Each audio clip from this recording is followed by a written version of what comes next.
on Heir channel. I'm your social space curator, Ellie Jńe, and today we are coming through with a beautiful card. This is a just because card. It says, this just in, you're the best. I probably should be showing it over here.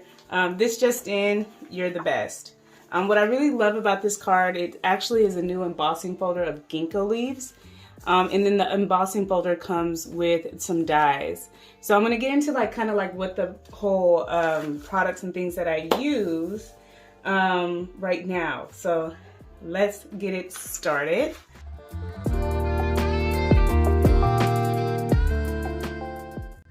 Okay, so first things first, as we move everything out of the way, we're going to do a paper check. The paper that you need is a 12 by 6 cardstock sheet of paper. This is probably like 65 pounds. And then I have this butcher's paper that's black. You can use any type of craft paper. It's butcher craft. No, this is craft paper, but you can use butcher's paper, but I'm using craft paper to be able to do the embossing. I also have another sheet of craft paper for us to be able to make that 3D motion that we did here, because it actually comes up and has this kind of beautiful lively effect to it. So then you're going to need another sheet of paper for the envelope, and we'll get into that pretty much at the end, but I kind of want to get started. So what do we do here? We're going to actually make our card, and you're just going to go in and take your, you're going to take your scoring tool. I'm just going to go ahead and score on my cutting mat because I don't want to get all of those things out, those tools out. And I'm going to fold this in half. And I actually want to fold it the other way.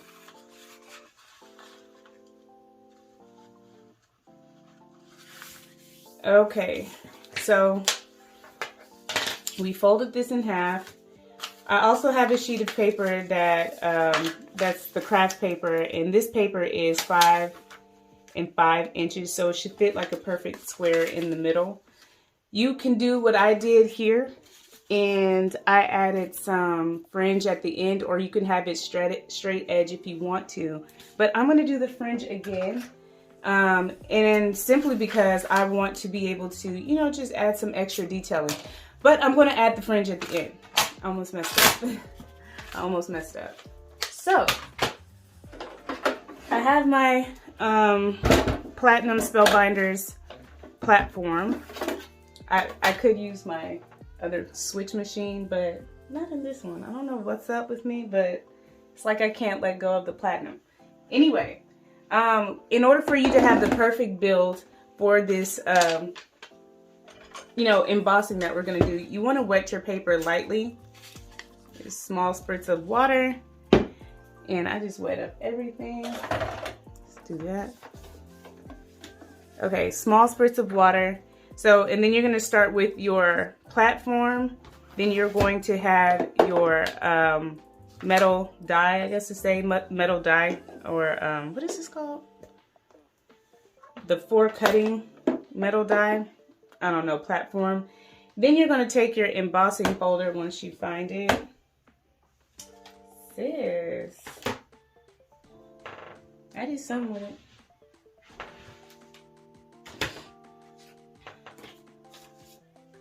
Okay, so you're going to take your embossing folder, open it up, and then really just feed it through here.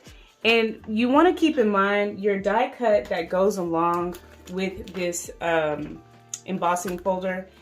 You want to kind of align it with that portion, because the point is that you want there to be somewhere where the flowers to lay without having to cut off some of the petal, because that will be actually pretty sad if you had to do that. You could probably make it cute, but that's not what I want to do. Anyway, so then you do the last shim on top, and then you just feed it through the spellbinders or whatever your manual die cutting machine, automatic die cutting machine if you have a switch. Okay, so this is going to be the platform. I'm gonna let this dry over to the side, but the reason why we wet the paper and let it soak in a little bit is because it lets those fibers take shape, like to the embossing folder. If you do it dry, more than likely, even with the craft paper, your paper is going to end up breaking and having like broken spots. Okay, so we're gonna do this again. We're gonna do a light spritz on this piece of paper. And then we're going to feed it through once again.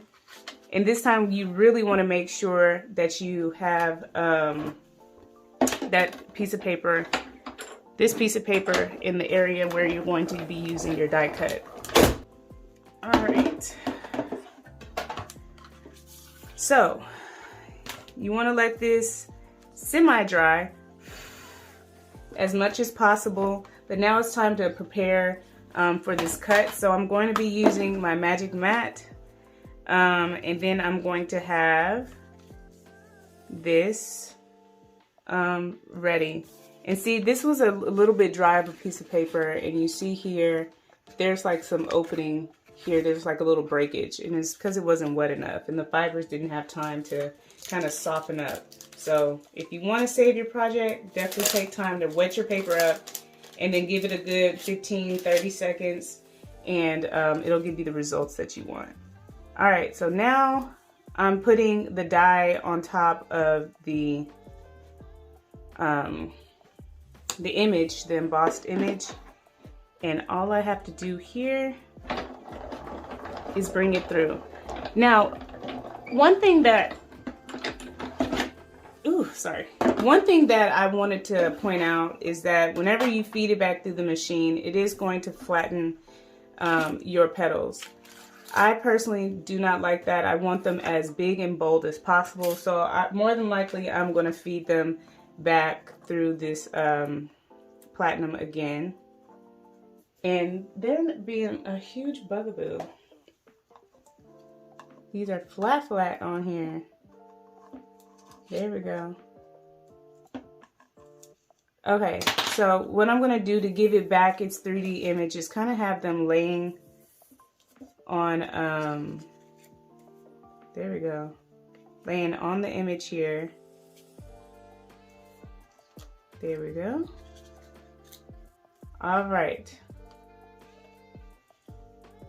And just be extremely careful. I'm moving the magic mat because it will not feed it through here. But, all right, I'm just afraid for them to move. Now, if you are like really cautious, you know, skeptical, go ahead and use some double-sided tape or do these one at a time. But I'm willing to risk it.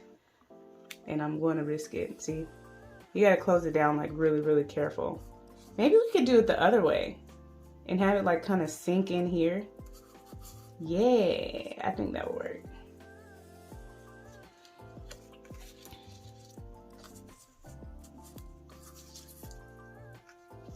Wait, what is going on?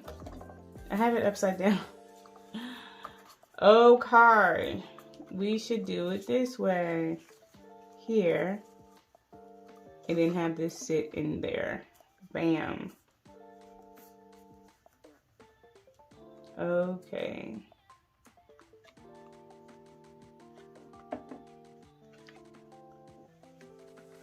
Just gonna trust my gut on this one. I'm gonna roll it back through. Okay. I'm gonna open this back up, and it kind of broke my paper on that one. But is it fixable? No. But is it hideable? Yes. Does it add character? Yes. So we're gonna go ahead and keep this because I don't mind it. I'm gonna go ahead and move this off to the side. Okay, so what I have in order to build up this card, I did show you like a very thin like foam tape, but you probably need a chunkier foam tape. And you just flip this platform upside down and prepare it. But before we do that, we got to add that border. If you have some pinking scissors, and just do a really thin cut.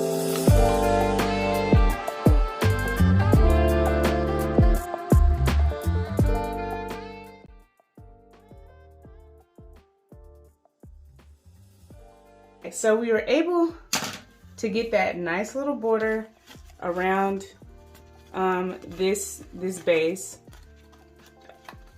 Ooh. And usually whenever you're building up a card, I feel like this is a good tip to note.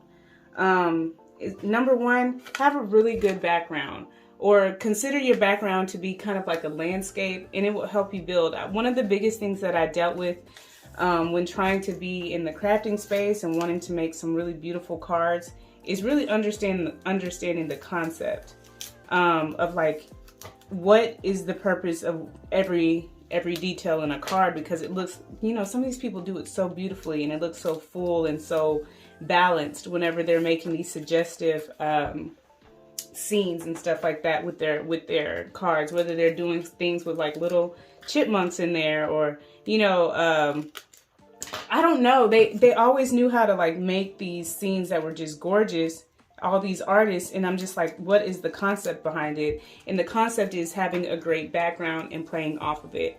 Imagine if you're setting a stage for a play, or you have a story that you want to tell. This is the best way to do the storytelling.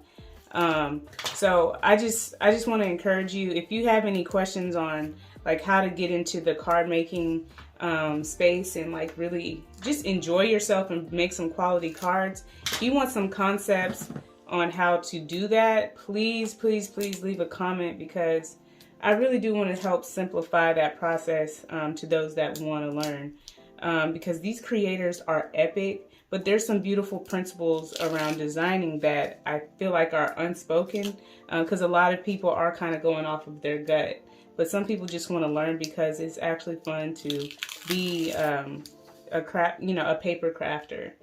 So anyway, the point that where we're going right now is putting our platform or our base on here. The card is going to open up like this, right? So I'm going to make sure that the way I want my flowers to lay are up and down. So I'm just going to go ahead and put this in the middle here. So the foam tape basically gave us some dimension, some lift on this card. So that's a peak of interest. So now it's time to put the petals on. The difference between the card that I made before this video is that this card actually had the background area a lot bigger.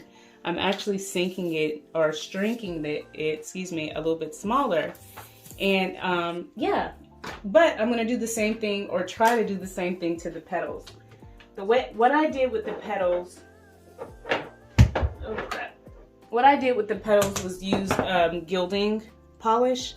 I'm a little obsessed with the metallic gilding polish.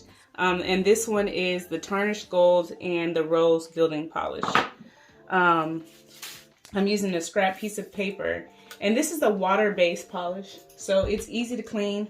So having a mess and things like that is really not a huge deal. In order for you to wake your polish up if things get a little bit old or hard, you just add a little bit of water to it, and it'll basically, you know, do its thing. And I usually just kind of do a little mock test to see how hard it's gonna go. And I don't need any more ink. But yeah, that's how you do it in order to sustain your gilding polish. If it ever goes hard, just add water, because it's water-based. It's kind of like watercolors. It'll keep moving and wake up a little bit. All right, so for how did I decorate my ginkgo leaf? I just basically started at the bottom and just kind of pressed down like that. You can go lighter if you want, and that has a beautiful effect. And lighter is just like, you know, basically gliding on top here. But I wanted something a little bit more deeper because there is a lot of black. So I'm just doing the bottom of the leaf. You could be as least aggressive as you want with this, because it's kind of blunt there. So I'm trying to make it more deep down here and a little lighter up there, because I'm going to end up switching over from the rose gold gilding to the metallic gold, or the, excuse me, tarnished gold. And okay, it's kind of hard to use, but with this tarnished gold, and I probably should spray some water on this because I do want it to kind of move. So with the tarnished gold, what I basically do here is take the edge of this flower and just start painting it like that. I do the edges first because I want the top to be kind of light. But I want the whole flower itself, or the leaf, it's not a flower, but the leaf to be defined. And the gold allows it to kind of do that. And then I go back down here and I lightly brush on it. And I'm gonna sweep it this way, because the thing about the gilding polish, it is very, very sensitive to the pressure and the direction of where you, how you apply the polish. So just wanted to let you know that. But I'm literally obsessed with this gilding polish because, my goodness, like, it is so, like, this is black and it's just showing up so clear, and it just gives it such a, I don't know, such a sheen that you really can't get with foiling. It just is so antique-ish, or it's just so, I don't know. It's giving old school to me, but I like that. I like that antique look that you probably won't get with foiling. Foiling has its place, and also I would say embossing powder has its place, but gilding has a certain special place in my heart. And look at that. I want to make sure I get the edges as well. Look at that. I can't even, how can you complain or be sad about, look at that. Ah. Okay. I was actually, every time I try to remake a card, and this is why I don't make like a lot of cards, I always get a little nervous that it's not gonna come out like the first one, because I'm really proud of the first one. The first one, I put a lot of love into it. So when I do a second one, I'm just kind of like, you know, how do I get it to look like that one? And I probably shouldn't think like that, but you know, I like the first one so much, I want to recreate it. So anyway, if you get any of this on your clothes and stuff like that, like I said, it's water-based, so it's very easy to take out of your clothes, wash off your hands and things like that. There we go. How pretty. I want to do this one again. All right, so we're pretty much done here. I'm gonna close this up and make sure that when you close your gilding polish that you truly like lock it in, or else this is going to dry that baby out, and I prefer it to be not dry. Okay, so we have our leaves. Now our next step is actually applying, like we have here, is applying the leaf over, you know, the 3D card. And you're probably like, how did that happen? And you're probably not like, how that happened. But what I basically did was turn this over, take my lean clear tacky glue, once it comes down to the bottom, and I basically glued from the bottom of the stem, let me see if I can get it closer, to the bottom of the stem, all the way to the top, like this. I found the match here and just made sure to line it up. And I kind of had it a little adjacent because, you know, I had the stem line up, but I had the flower a little off because I just really liked that it showed that dimension. So we're gonna do that again. We're gonna do the stem here, and I'm gonna do straight to the middle. And I'm gonna flip this card around here and do it like that. So this is one of those cards that, you know, if you do get some like clear glue that, you know, rubs off on the side, I think it really wouldn't matter because it's like a black on black situation going on here. So I'm gonna do that again here. And less glue is the best glue because this is embossed paper and all those liquids within the glue will actually warp the design from the embossing away. And we don't want it to be warped. We want to make sure, here we go. See, I made it a little too far up this way, but it's okay. We don't want it to be warped because, you know, we took some time out to emboss this bad boy and we want it to look embossed. I think what makes this adorable too is that the leaves kind of come down off of the side, and I'm kind of proud of that. Okay, so what else do we do to this card before we add our sentiments and finish up the inside of this card and all that type of good stuff? What we need to do is take that gold metallic gilding polish and just basically distress the edges with it. This takes 5 seconds. Ooh, it really doesn't take that long. I would say it takes 5 minutes to fully dry, but even then it dries pretty quickly, excuse me, if you take the time out to do a very thin layer.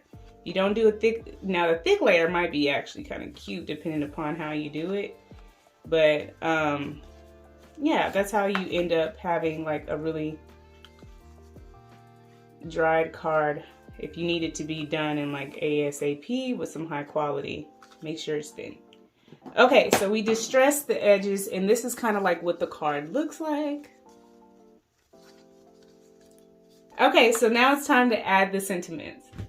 All right, so in my opinion, I just say have fun with the sentiments of whatever you want. But what did I use in order to curate my sentiments? I've got this Hero Art stamping pad at Tuesday Morning, but you can probably go to this website and find it. I don't know. But for the most part, I really like that it said breaking news and just in and all that kind of stuff. So it's this just in ... is going to be on the front. And I already made like a little sentiments tag for that, and it has some like embossing powder on it. So I pre-made that. But I'm going to show you how I also use the embossing powder for the inside. And the inside of the card looks like this. Super cute. I got to take all of that extra whiteness out, but I'll show you how to do that. For the most part, how do we attach the beginning or the front of this? And what I basically do is take my phone, double-sided tape here, and I add it at the bottom here like this. And then before sticking the edges to it, I don't want it to show, so I add the bottom of the phone tape here, take the back. Pretty sure you guys know how to do this. But and then I just kind of add it to the bottom. Let's see. It could be on the top if we want it, but I want it over the stem because it makes the most sense. Let's see. It's a different size than my other one, so I'm trying to like guesstimate really well where the balance is. So I have it kind of off-center to there. And I gave it some dimension over the flowers so it can seem like everything's kind of like overlapped and has a beautiful layout. So now it's time to do the inside of the card. Flip this over. I'm not doing the rhinestones on the front just yet because I want the glue to settle in. But this inside of the card is what we're after. Okay, so we're gonna lock that down. First things first is the static tool. Because it's black, you're probably wondering, how do you get that black off of this area here? And I'll show you a good way that I do it in the once we finish. Okay, so first things first, I have my embossing watermark. I have my sentiment, which says, "You are the best." I have to ink this up really good. And I'm going to find the middle and just go for it. I'm gonna make sure you guys see me doing it. And I'm gonna do this at the top here. I wanna give it some room simply because I wanna make sure that I can be able to add my ginkgo stamp next on the sides. So, the letters that I'm going to remain consistent with the front, I'm going to actually add this gold embossing powder, and this is the Recollections Antique Gold, I believe. Yeah, it's the regular gold that they have. I really like their gold simply because it's just, I don't know, it's very antique-ish to me. And I haven't really went wrong with it. They have some really beautiful colors with Recollections. So I'm just gonna flick it a couple times. Use my brush to kind of make sure that it moves out of the way. And I'm gonna knock it. Okay, so let's put this to the side. Now it's time to emboss. I have to plug up my embossing tool.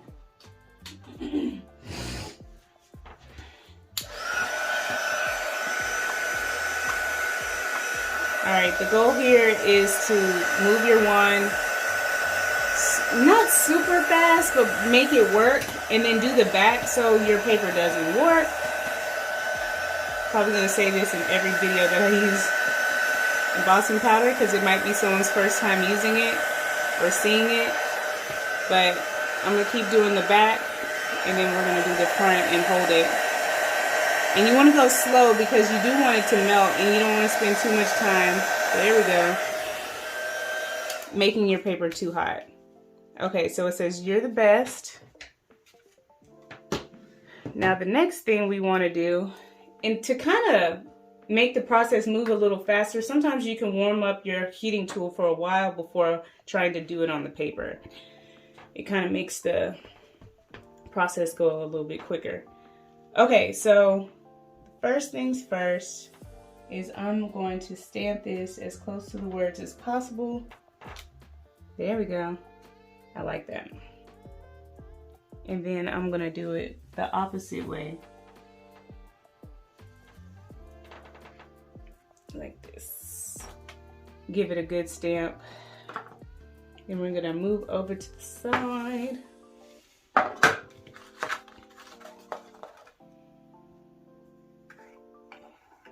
And add, and this is Altenew Golden Peach. This pink to me is like the prettiest pink. I remember seeing it online, and I literally put 6 of these in my cart, and then I was briefly reminded that it takes a while for your embossing powder to run out, so you probably only need 2 or 3.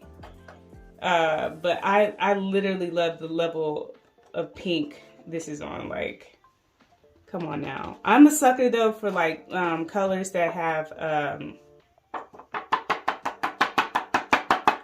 like, you know, like a real what do you call that, like classic look. I love those type of tones. I'm not a huge like high color person, and that's what I love about this pink. It's not super pink, it's just really like minimalistic. I think that's the word I really want to use. All right. There we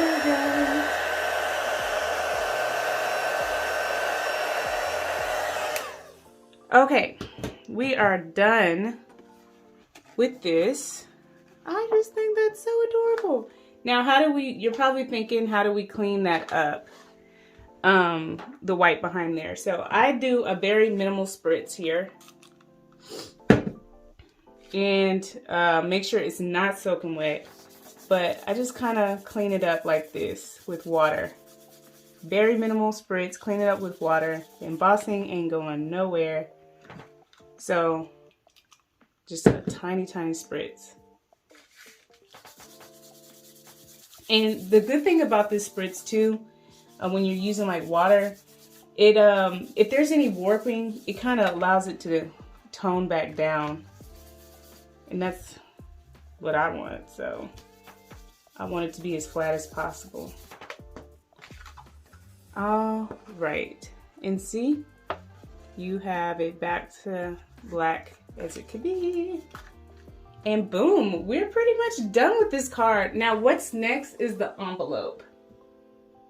Y'all, what I love about the envelope is that it has a lining on it. I'm gonna do another video though for this. And the reason why is because I wanna show you guys how to make a liner for your envelopes using the 123 punch board with We Are Memory Keepers. There's an easy way to do it, and I'm gonna show you the easy way. But for the most part, you guys, like, look at that, how adorable. Now the last thing that I should actually do on camera with you guys is add the rhinestones, but it's really up to what you feel like your flow of your paper is. But look at that.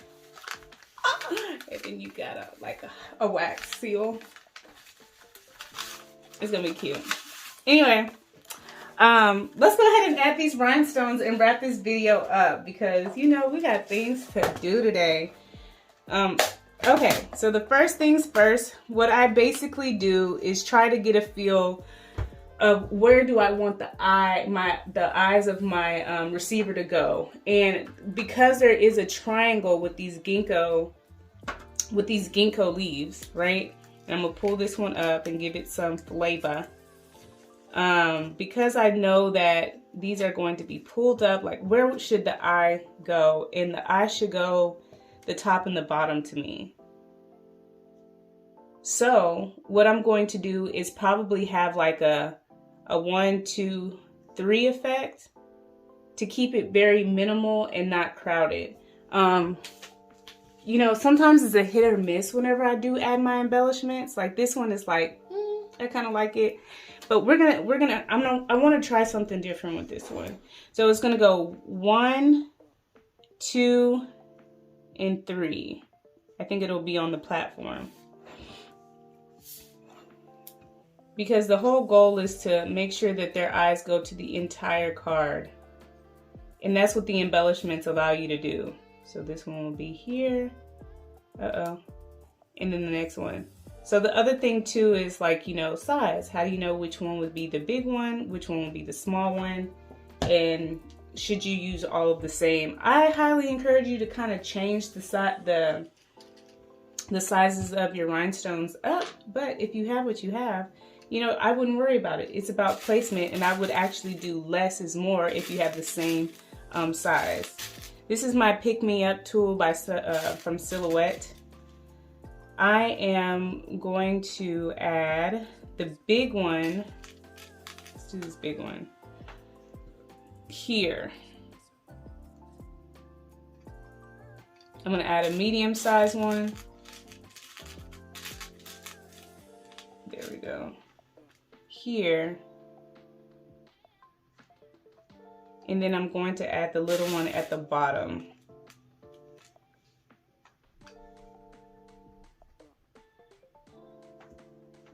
And I'm gonna just take a step back and see that it is not giving the way I want it to. So I'm gonna add another little one at the bottom of this one.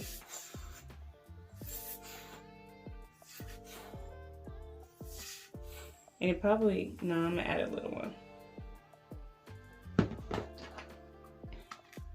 Oops, I hate when I do that. Hate it. Okay. Put one there. And then I should add another one like right here. Let me see. Well, let me see.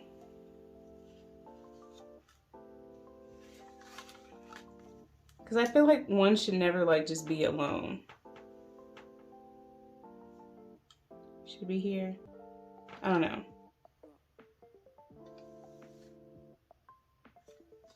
Let me see. I don't know. It's kind of thriving on its own. We're going to keep it there. It's thriving. Okay. So this pretty much concludes my tutorial on how to make this card. the key takeaways is the metallic gilding polish is a beautiful thing to add to most of your cards if you're not trying to do the foiling. Your embossing powder is definitely the other beautiful metallic that makes this card just pop on the inside. So find some opaque type of, opaque type of embossing powder. Because you have a black background, you could definitely do this with white on white, gray on gray. I think it would be absolutely beautiful because I love that type of like monochromatic type of feel. And then of course it's all about like the simple sentiments. So I found one-liner sentiments, and that allowed this to be a very minimalistic looking card. So if you're looking for packaging this or how to package this card, definitely take a look at my next video on how to make an envelope with liners. And that is going to show you how to make the proper envelope for this card in particular. So in saying that, I thank you guys for coming over to my channel. Check out my Pinterest and Instagram. I am tongue-tied today. And also check out some of my other videos where I do some cooking. I got a new machine in the house. It's a Vortex. Instant Pot Vortex, and it's really big, dual, and I'm going to be trying some different recipes in that. But yeah, I'm trying to sign off because I'm really liking this and I want to get into it. So yeah, let's go ahead and head over to the next video. I'll talk to you guys soon. Bye.